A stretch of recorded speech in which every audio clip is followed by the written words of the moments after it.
Senhores telespectadores, eu não me esqueço de que o nome do programa é Horizontes da Memória. Mas da memória de quem? Da minha memória? Das coisas que já são muitas, de que me lembro? Não. É da memória de Portugal. É realmente um programa histórico, tenta alcançar as mais antigas memórias do nosso país. Ora bem, como sabem, Portugal, primeiro é preciso sabermos isto, Portugal não é eterno, Portugal começou por não existir. Olhem, um mapa da península de há cerca de 1000 anos é este. Bom, depois o Portugal do Dom Afonso Henriques, o Portugal que o Dom Afonso Henriques herdou, acabava no Mondego, é este. Depois de 1147, a conquista de Lisboa, Portugal vai já até ao Rio Tejo. Portanto, a fronteira vai oscilando. Mas, na realidade, Portugal pode-se gabar de ter as fronteiras terrestres mais antigas da Europa. Somos assim e somos assim há muito tempo.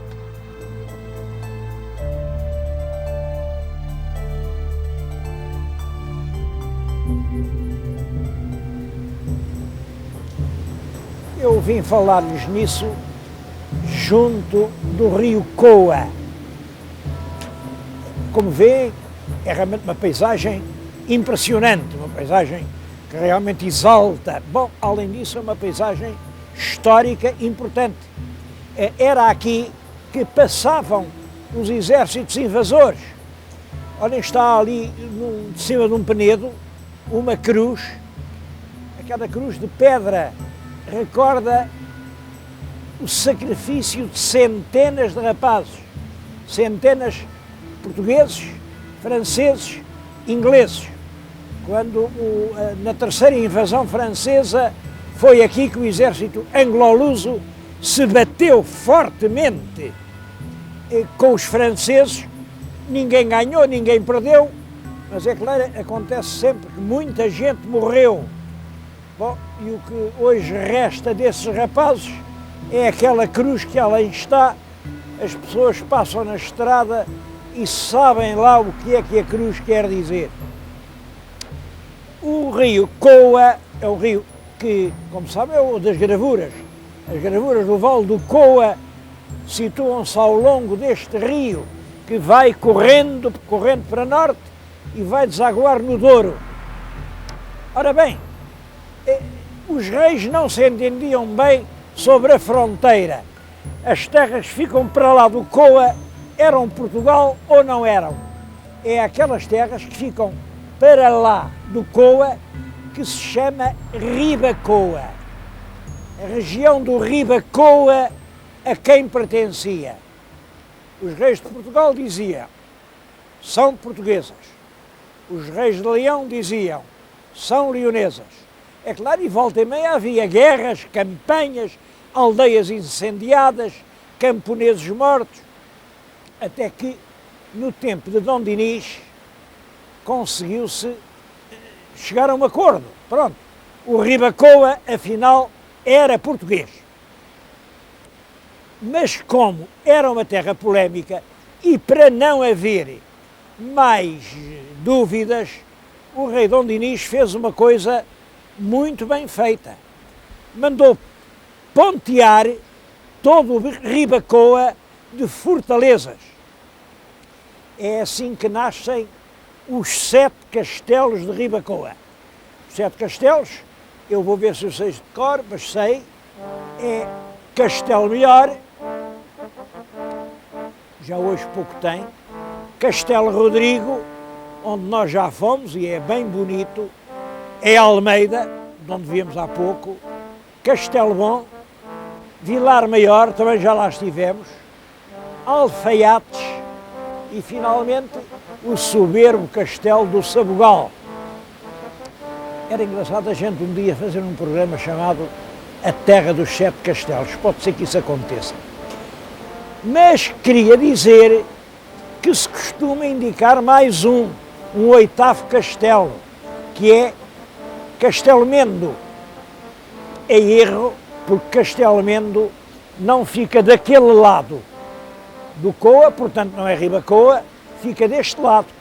E foi feito ainda antes do Dom Dinis. Castelo Mendo é uma obra do Dom Sancho II, na extrema do reino, naquela altura era a extrema. E olhem que ainda hoje vale a pena ir a Castelo Mendo. A gente vai lá dar um salto.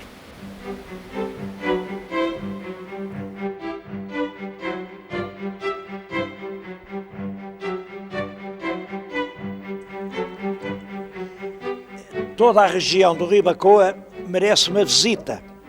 Bom, mas a mim encanta-me especialmente Castelo Mendo. Castelo Mendo, estou agora a falar-lhes aqui na Praça Antiga de Castelo Mendo. Vem o Pelourinho na nossa frente, uma casa medieval, aquilo deve ser do tempo do rei Dom Sancho. Do rei Dom Sancho II, porque Castelo Mendo é uma das poucas coisas que Dom Sancho II deixou de pé. Dom Sancho II foi um pobre rei em que deixou embrulhar-se o reino em lutas, em guerras civis, acabou por ser deposto, mas deu foral a Castelo Mendo, mandou construir as torres do castelo e a terra chegou até hoje. Hoje é uma vila puramente histórica, mas é uma vila museu e é um encanto. Esta vila é um encanto. Realmente aqui em toda esta orla do interior beirão, há coisas tão bonitas. Lá no fundão havia um homem, isto é a propósito de turismo e dos valores que a gente tem.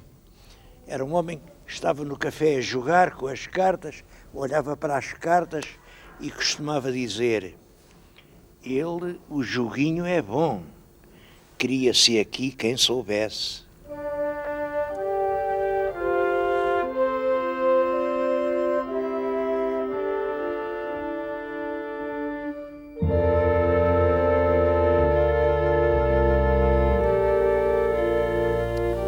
A propósito de Castelo Mendo, queria contar um episódio curioso. Bom, o episódio é-me comunicado por um apelo de um telespectador, o Sr. Vítor Manuel Morgado Sampaio. Os meus telespectadores apelam que eu sempre que posso, enfim, faço o que estiver ao meu alcance. Conta-me ele que aqui em Castelo Mendo há 3 igrejas muito antigas e, como isto agora é uma aldeia histórica, começaram a ser, enfim, restauradas. Vieram uns técnicos, uns senhores importantes, mexeram, mudaram, embalaram, tiraram tábuas, mas aí o povo não os deixou levar os santos. Os santos esconderam-nos aqui, eu estou-lhes a falar no esconderijo das imagens, que realmente são muito boas. Este é o São Vicente, é o patrono da igreja, que eles nunca mais acabam. É uma imagem muito boa. Isto, não sei, talvez um São Paulo, mas é uma página barroca magnífica. É claro, a melhor de todas é aquele Cristo crucificado que além está, é uma peça gótica. Bom, tudo isto são tesouros. Tudo isto são tesouros e eles queriam nos levar para restaurar. Bom, mas este povo já estava farto de tanta demora. As obras começaram, nunca mais estão prontas. E aí disseram: daqui ninguém leva santo nenhum. Aqui nesta carta até se diz que se calhar era para vender nas lojas dos 300. Bom, eu isso não acredito, não era para vender nas lojas dos 300. Em todo caso, é uma situação curiosa. A população não teve confiança nos técnicos que o IPAAR lhe mandou. É uma situação em que os técnicos têm razão, as coisas têm que ser restauradas, e a população também tem razão. Não quer ver desaparecer o património que já existiam quando nasceu, enfim, que os acompanhou a vida inteira. Todas estas peças, para nós, são preciosas por aquilo que valem, mas para a gente que nasceu em Castelo Mendo são sagradas, são sagradas.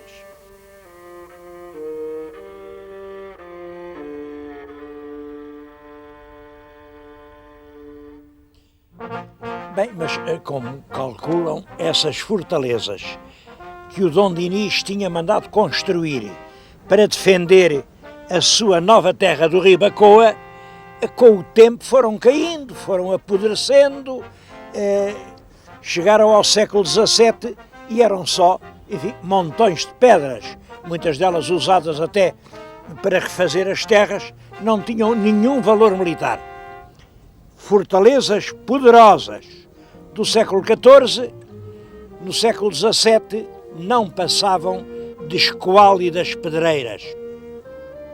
Ora, acontece que no século XVII, como sabem, em 1640, os portugueses proclamaram de novo a independência de Portugal. O rei Dom João IV disse: o rei sou eu, os Filipes de Espanha aqui não mandam nada. Naturalmente que os Filipes não podiam concordar com isso. Temos que admitir que diabo, os Filipes sabiam que Portugal tinha jurado fidelidade aos Filipes nas cortes de Tomar e, portanto, não admitiram essa revolta e esse grito de independência. E, portanto, prepararam-se para uma guerra. É importante para quem gosta de história perceber isto. Depois do 1º de dezembro, a independência não foi assim uma coisa automática. Não foi. A independência custou-nos 28 anos de guerra. A Espanha não reconhece a independência de Portugal e, a partir de 1640 e até 1668, por isso 28 anos, nós estivemos em guerra. Para mim é muito emocionante que este pequeno país aqui, enfim, é assim, uma esgalha de terra à esquina do planeta, pobre gente, sem ouro nem prata. É espantoso que esta gente tenha conseguido resistir à guerra com a Espanha, porque a Espanha, todos sabem, é uma das mais valentes, corajosas, valorosas nações de toda a Europa. A Espanha bateu-se praticamente com toda a Europa durante o século XVI e o século XVII. A Espanha foi o tal país que adotou um emblema A-E-I-O-U. A-E-I-O-U, não julguem que é o A-E-I-O-U da nossa cartinha maternal de João de Deus. A-E-I-O-U começa por dizer: Áustria és de imperare orbe universo, quer dizer, compete à monarquia de Espanha governar todo o mundo. Bom, é quase como os americanos de agora, hein? Vejam. Mas a Espanha era isso. A Espanha ambicionou a monarquia do mundo. E é com o formidável poder espanhol que o nosso rei Dom João IV se vai bater. Claro, a primeira coisa que faz é pensar, vamos lá ver por onde é que eles vão entrar. Ou entram pelo norte, mandou fortificar Valença, ou entram pela beira, mandou fortificar aqui Almeida, ou entram pelo Alentejo e mandou fortificar lá embaixo Estremoz e Elvas. Mas uma das defesas fundamentais era esta. Eu estou aqui a falar-lhes diante de um canhão. Eu gostava imenso que fosse um dos canhões que o rei Dom João IV aqui mandou pôr, mas não é, porque realmente esta fortaleza que ele mandou fazer inteiramente de novo, é uma fortaleza grande, em forma de estrela, cá dentro podiam caber 3.000 homens, estava eriçada de 300 canhões. Bom, mas o tempo tudo levou. Dos 300 canhões, há agora aqui uma reles meia dúzia, que nem eram de cá, isto veio do Museu de Lisboa, lá no museu também têm milhares. Que diabo, então vocês não podem mandar mais umas dúzias, em vez de estarem lá naqueles armazéns, têm-nos lá em pilhas, canhões e canhões sobre canhões, não servem para nada, ninguém os vê. Manda-nos para aqui para recordar o que foi a Praça de Armas de Almeida. Porque essa praça teve importância. Não tanta como a gente gosta de dizer, não é verdade que isto fosse aqui um ferrolho, aqui ninguém passava, isso não é verdade. Agora, é certo que na Guerra da Independência teve um papel fundamental. Em 1663 foi realmente por aqui que o exército espanhol tentou entrar, comandado pelo Duque de Osuna, mas 63, reparem, desde 40 que estavam aqui a fazer obras, havia já estas muralhas, estes parapeitos, estes canhões. O exército espanhol tentou bater a Almeida, mas não conseguiu. E teve que fugir, fugiram rapidamente para a Ciudad Rodrigo, fugiram, e essa vitória foi decisiva para o resultado da guerra. Bom, a verdade é que foi essa a única grande vitória que a Praça da Almeida teve na sua história. Passados uns 100 anos, houve a Guerra do Pacto de Família. É uma guerra é no tempo de Marquês de Pombal, é em 1762. O Marquês de Pombal governa o país, anuncia-se a guerra é isto. Portugal tem que tomar posição. Ou está do lado da Europa continental, com as famílias reinantes, Pacto de Família, ou está com a Inglaterra. A Inglaterra exige que Portugal tenha os portos ao serviço da sua armada. A Europa exige que Portugal feche os portos. Bom, e como Portugal não pode fechar os portos, porque é pelos portos que a gente respira, fechar os portos é realmente como deixar de respirar, nós tomamos posição pela Inglaterra. E a França e a Espanha, que estavam pelo Pacto de Família, invadiram Portugal. É muito estranho o que então se passou.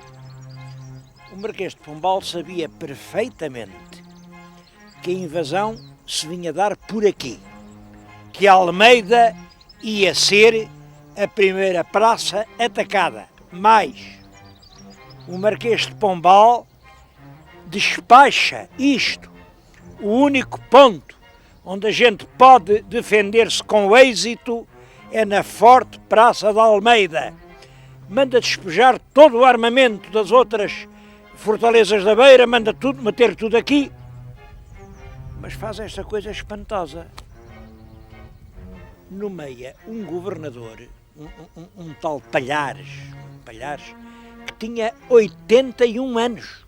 Quando foi nomeado já tinha 81 anos. Bom, eu devo dizer que um homem com 80 continua a ser um homem, mas com 81 não sei porque eu não tenho. Agora, que seja o homem indicado para ganhar uma guerra, claro que não é. Bom, e o pobre do Palhares, claro, vieram o exército franco-espanhol, cercaram isto, deram uns tiros e o Palhares rendeu-se. E foi preso, mas ele já tinha 81, teve mais uma dezena de anos lá preso em Lisboa, Limoeiro, e morreu de velho. Pronto. É a triste história da guerra do Pacto de Família. Mas Almeida manteve toda a sua importância militar. Quando, passados cerca de 50 anos, os franceses resolvem invadir Portugal, a terceira invasão, a invasão poderosa do Macena. O Macena era o título do o filho querido da Vitória. Ele vem por aqui, avança, entra por Ciudad Rodrigo, põe cerco a Almeida, mas aí são os ingleses quem resolve aguentar o país. E os ingleses fortificam poderosamente a Almeida. Os tais 300 canhões, estava um em cada canhoneira. Tudo isto parecia um ouriço capaz de se aguentar meses. E os ingleses contavam com isso. Durante os meses em que Almeida se batia, lá embaixo as linhas de Torres Vedras acabavam de se construir. Bom, mas aconteceu uma coisa que ninguém esperava. No mesmo dia em que os franceses começaram um ataque, veio a bomba, vem e caiu aqui. Eu estou-lhes a falar exatamente no que foi outrora a Torre de Homenagem.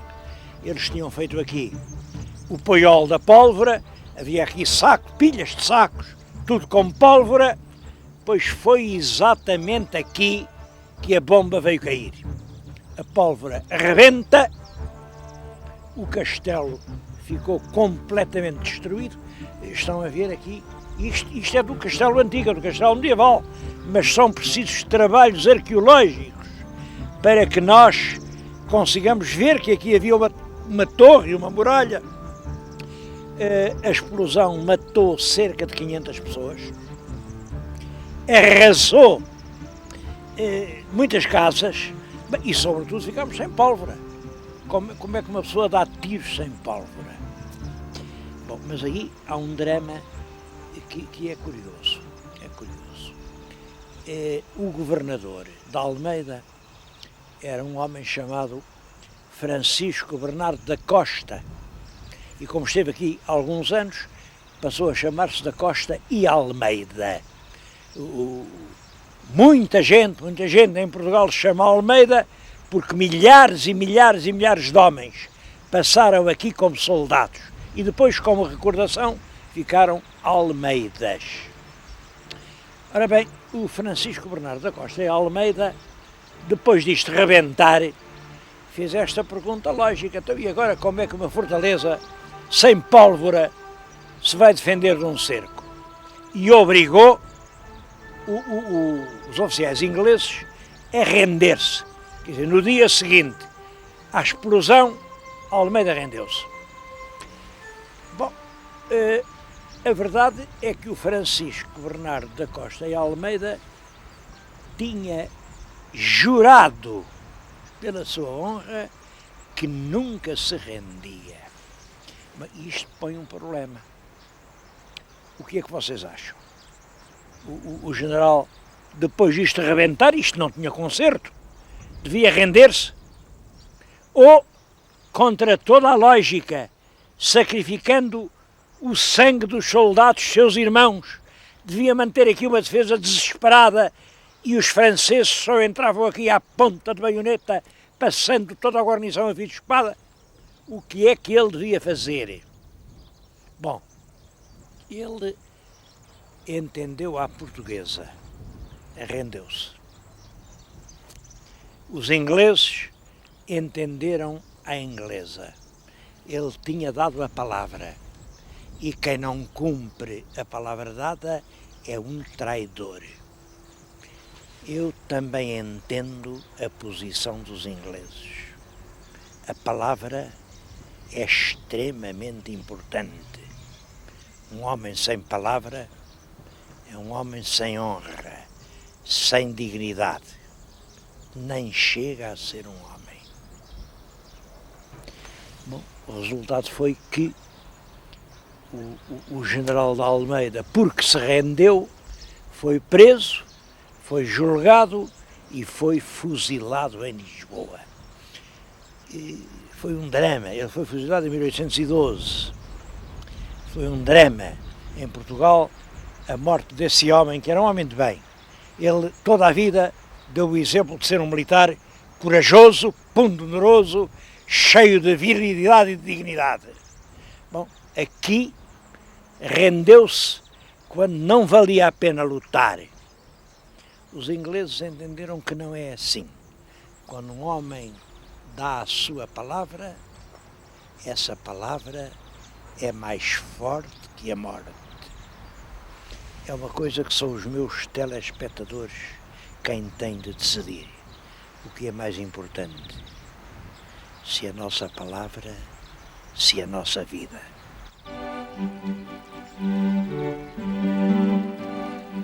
A fronteira entre os dois países é marcada aqui por esta ribeira. Estão a ver uma ribeira, a Ribeira de Tourões. Do lado de lá é Espanha, do lado de cá é Portugal. Este até tem uma história curiosa. Vem uma pequena ponte. Esta ponte foi feita há alguns anos e foi feita clandestinamente, não foi projetada nem pelo governo de lá, nem pelo governo de cá, nem por Lisboa, nem por Madrid, nem por ninguém. É que daqui há uma aldeia, dali há outra aldeia, e quando os vizinhos queriam passar, no verão lá se passa, porque a ribeira não leva muita água, mas no inverno era impossível e tinham que ir lá abaixo, até Vilar Formoso, à ponte da fronteira, e em Vilar Formoso entravam e depois vinham para aqui. Então eles tiraram-se dos seus cuidados, cada um deu uns dias de trabalho. Olhem, os portugueses fizeram a ponte até aquela pedra que ficou ao meio, os povos espanhóis fizeram aquela outra metade e hoje toda a gente lá passa. Acho que a ponte ainda está clandestina. Claro que eu sou muito contra as obras clandestinas, mas este exemplo é curioso. Vejam um lugar que foi sempre de guerra, uma fortaleza de lá, outra de além, que aliás também está toda arruinada, para não deixar passar. E agora são os povos que se dão as mãos para se passar mais facilmente.